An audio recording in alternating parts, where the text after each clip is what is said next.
আসসালামু আলাইকুম। আপনারা সবাই কেমন আছেন? আমি আজকে আপনাদের পোলাও বানিয়ে দেখাবো।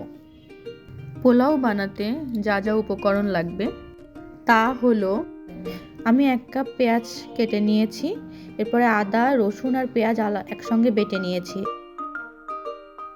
2টা তেজপাতা আর 6-7টা কাঁচামরিচ নিয়ে নিব। আর আমি 1 কেজি পোলাও চাউল আগে থেকেই ধুয়ে রেখেছি। এরপর আমি যে পাত্রে পোলাওটা রান্না করব সে পাত্রটা চুলায় দিয়ে গরম করে নিলাম। তারপর 1/2 কাপ মতো তেল দিয়ে দিলাম। এরপর 1 কাপ পেঁয়াজ কাটা রাখা ছিল সেটা দিয়ে দিলাম। এবার পেঁয়াজটাকে আমি একটু নেড়ে চেড়ে নিব।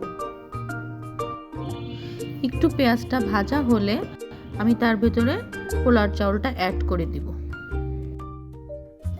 এরপর পোলাওর চাউলটা আমি কিছুক্ষণ নেড়ে চেড়ে ভেজে নিব।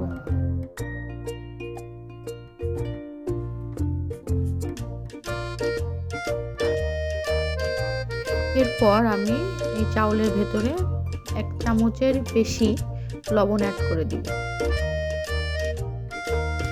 তারপর আমি 3টা এলাচ আর 4টা দারচিনি দিয়ে নাড়াচাড়া করতে থাকব। এরপর আমি 1 টেবিল চামচ ঘি অ্যাড করব।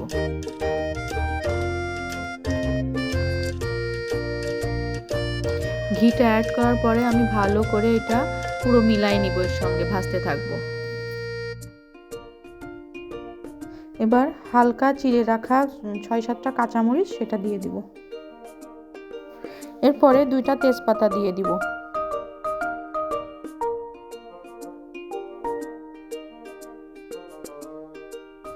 এরপর সব কিছু একটু নেড়ে চেড়ে নিব। এরপর আমি আদা বাটা, রসুন বাটা আর পেঁয়াজ বাটা দিয়ে দিব। এরপর সব কিছু একসঙ্গে মিলাই নিব।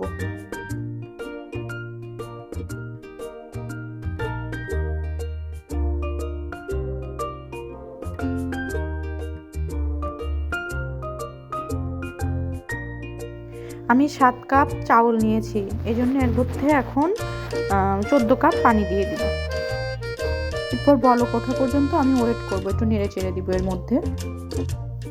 এরপরে পানি টেনে গেলে, শুকায় গেলে আপনি একটু দমে দিয়ে দিবেন ঢেকে। এরপর আপনার পোলাও রেডি।